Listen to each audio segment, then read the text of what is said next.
Estas son imágenes de Chacao anoche. De Chacao parece zona de guerra.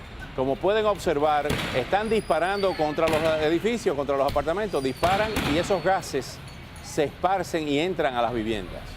Es realmente hechos insólitos. Aún así, hay muchachos que salen, mírenlos ahí, saliendo con piedras para tirarle a la guardia, pero es impresionante la humareda que provocan esas bombas, esos gases lacrimógenos. Y aquí vemos los muchachos con los letreros en las calles de Chacao, resaltando los eslogans anti-gobierno de Maduro. Aquí vemos cómo la Guardia Nacional continúa en horas de la noche disparando con tanquetas también, recorriendo las calles, lo que parece una zona de guerra, Hoy, en Los Ruices, como dijéramos al principio del programa, estas son las barricadas, las guarimbas, como le dicen los venezolanos, a la zona de Chacao. Y este es el estudiante de Los Ruices en el día de hoy, en la tarde de hoy. Fíjense cómo lo golpean, se le cae el arma a estos policías y ahora vienen más a golpearlo. Él lo que está ahí aferrado a la puerta, le dan por la cabeza y empieza a sangrar. Y este valiente policía, miren cómo en grupo le caen y vienen más y lo siguen golpeando y le dan con un bastón en la mano que tiene en la reja, ahí le da para que suelte la mano. Y el muchacho no está haciendo nada ni protestando. Miren la sangre ya como corre desde su cabeza. Es realmente un hecho vandálico lo de la policía en este momento. Y quisiéramos escuchar las opiniones de Edgar Quijano y Alfredo Ortega sobre lo que estamos viendo. Bueno, definitivamente esto solo tiene un término, terrorismo de Estado. La forma como las supuestas autoridades venezolanas están tratando de controlar las manifestaciones cuya única violencia son justamente en ocasiones pitos, banderas, pancartas, realmente no tiene parangón en la historia de Venezuela, que por más de 200 años nunca había ocurrido algo como esto. Alfredo Ortega. Oscar, pero un presidente que se para en cadena de radio y televisión y le dice a sus grupos armados, salgan a defender la revolución, candelita que se prende, candelita que se apaga. ¿Qué podemos esperar? Tenemos una guerra en Venezuela. Eso es un estado de sitio lo que hay en el país. Esto es desmedido lo que están haciendo contra estos jóvenes, que en su gran mayoría protestan pacíficamente. No nos engañemos, algunos de ellos se defienden tirando piedras y bombas, pero ¿qué van a hacer ante esta represión brutal por parte de la dictadura de Maduro? Y el caso de la muerte del Guardia Nacional hoy y del miembro del colectivo desde un apartamento de Los Ruices es una escalada que enfrenta ya como una especie de miniguerra civil. ¿No lo ven así? Yo no lo veo así. Yo creo más bien que aquí existen unas ejecuciones extrajudiciales selectivas. Incluso no descarto la utilización por parte del gobierno de francotiradores, porque fíjate que todos los muertos han sido certeros. Yo sé que en este caso me refiero concretamente esta tarde. Claro, pero también fue muerto en la cabeza. El hecho de que haya muerto un guardia de la Guardia Nacional Bolivariana y uno de un colectivo, quiere decir que entonces están disparando, ya están reaccionando con armas de fuego la oposición. Puede que en algunos sectores esto ocurra, pero lo que te quiero decir es que yo no descarto la posibilidad que detrás de esas muertes, incluso de guardias nacionales o colectivos, también exista la propia mano del gobierno. No, yo creo más en la teoría que tú planteas. Ya la gente, Oscar, viendo que se meten en sus edificios, que le chocan sus autos, que atacan brutalmente a este estudiante, que vimos 5 con un muchacho flaquito que con uno era suficiente para que lo pudieran aprender. La gente llega un momento que se tiene que defender. ¿O qué vas a esperar? ¿Que te violen en tu casa? Enfrentamos un régimen diabólico, literalmente diabólico, no en sentido figurado, capaz de lo que sea por permanecer en el poder. Vamos a ver lo que dicen la Guardia Nacional. Empezaron a hablar hoy. Aquí nosotros seguimos el lineamiento de nuestro comandante en jefe. Aquí es resguardar el orden interno, resguardar el orden público, brindarle a la ciudadanía la seguridad necesaria y si es necesario aquí nosotros dejar nuestra vida, la vamos a dejar, porque aquí el orden debe restablecerse. Ya está bueno ya estos grupos fascinerosos, está bueno ya esta violencia que viene de manera injustificada, dañando a la población. General, tiene un nombre interesante, Justo Noguera. Dice que si tienen que dejar la vida, la van a dejar. Son ironías de la vida y son muy valientes cuando tienen las armas en la mano, pero ya vimos el momento del segmento cuando 5 policías atacan de una manera vil y cobarde a este pobre joven que lo único que estaba aferrándose a una reja para no seguir recibiendo golpes. Estas son las imágenes en Los Ruices donde muere el Guardia Nacional y el motorizado.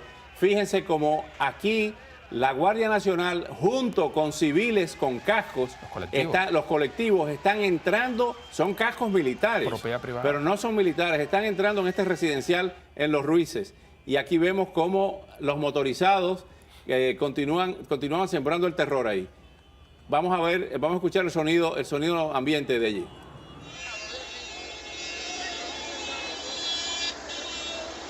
Están incendiando los autos aquí. Incendiaron el carro. Mira eso. Qué bola.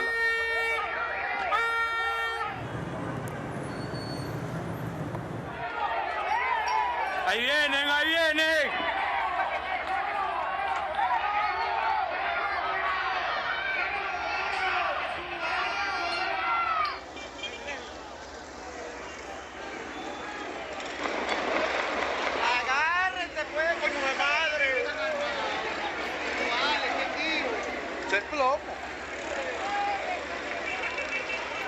El lenguaje venezolano, agárrense, eso es plomo. Eso no son bombas lacrimógenas, sino son disparos. Vamos a continuar con esto porque tenemos otro segmento. Prácticamente el programa entero de esta noche es sobre Venezuela, pero tenemos una invitada que llega al programa por primera vez, Gisela Thomas. Gisela, como panameña residente en Miami, ¿cuál es su opinión de este rompimiento inesperado de relaciones entre Venezuela y Panamá, donde residen tantos venezolanos? Exactamente, es como usted lo dijo. Yo me sorprendí muchísimo cuando vi la noticia, porque realmente el presidente Martinelli lo que quiso es ayudar, llevar al pueblo, al presidente a un diálogo, a que haya la paz, que es lo que todos necesitan. Entonces él se enoja, rompe relaciones con Panamá, le quita el habla, como decimos, y injustamente, porque Panamá no ha hecho nada sino lo que no ha hecho nadie.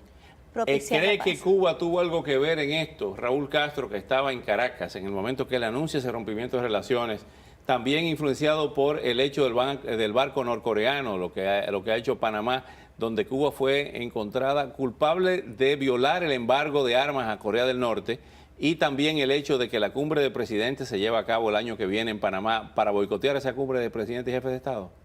No sabría decirle, pero hay muchos factores que yo me imagino que él lo que no quiere es llegar a un diálogo, porque en todo eso, en estas 4 semanas, yo no he visto que él ha tenido un solo diálogo con ni un solo estudiante. Con el pueblo, él no se ha sentado a negociar, a hablar, a ver qué es lo que pide el pueblo. Curiosamente, viendo esas bombas y viendo esos guardias, nos recuerdan los Doberman de Noriega. Es correcto, en calle sí. 50, lanzando esas mismas bombas lacrimógenas contra apartamentos. Estábamos allí como reporteros cubriendo todo aquello. Y justamente el gobierno de Venezuela pidió una reunión urgente de cancilleres de la Organización de Estados Americanos, y ahora Venezuela no quiere esa reunión ni de cancilleres ni de la Comisión Permanente. Exactamente, y es por eso que Panamá está apoyando a Venezuela. Venezuela apoyó a Panamá en el año 89, y ahora pues Panamá lo haría como cualquier país debe hacer, que está viendo que están maltratando a los estudiantes, que no reina la paz. Ya tienen 4 semanas en esta situación, y alguien tiene que alzar la voz y decir, estamos viendo lo que está pasando, porque no se puede ocultar.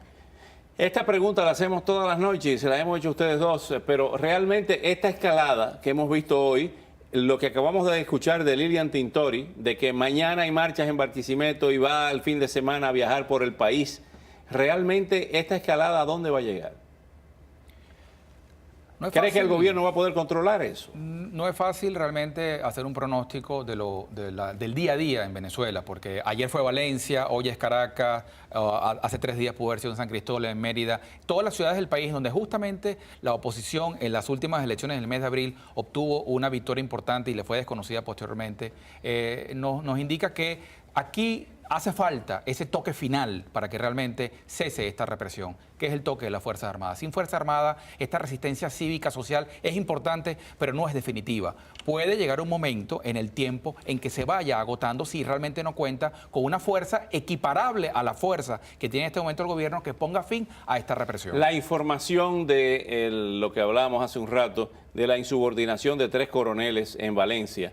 Se está hablando de otros campamentos militares donde hay arrestos dentro del ejército, y la inteligencia militar está trabajando 24 horas para determinar si hay focos de sublevación o de insubordinación dentro no solamente de la Guardia Nacional, sino de las Fuerzas Armadas. ¿Son ciertas esas versiones? Absolutamente. Las Fuerzas Armadas al interior de ellas son un hervidero. Y el problema que hay también es que como están infiltradas por la inteligencia cubana, nadie confía en nadie. Y ese es un problema grave que hay. Al final es difícil saber quién está con quién, porque está lleno de sapos que llaman, ¿no? Sapos son chivatos. Sí, los que denuncian, los que acusan. Los soplones. Pero lo que es clarísimo es que esos 3 coroneles... Miren aquí, mientras hablas, Alfredo, las tanquetas destruyendo los autos. Mira cómo esa va deliberadamente, viene una deliberadamente y choca los automóviles de los residentes allí que están estacionados en las calles. Oscar, esos 3 coroneles que pusieron presos ayer, al ratico estaban libres y fue porque algún militar de algún rango importante los dejó ir. Es clarísimo que al interior de las Fuerzas Armadas, tal como ocurre en la sociedad civil, ocurre al interior de las Fuerzas Armadas y no están de acuerdo con lo que está ocurriendo.